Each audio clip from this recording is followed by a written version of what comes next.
Review de molduras para scrapbook.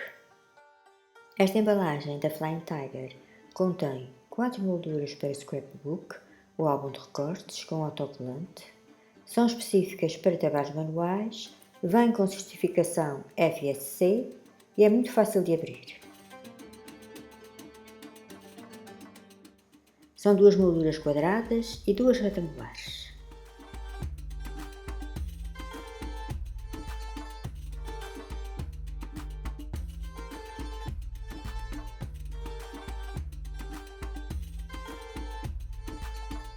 Vou desenhar uma pequena mandala para decorar esta moldura quadrada.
No próximo vídeo vou mostrar o desenho para a moldura retangular.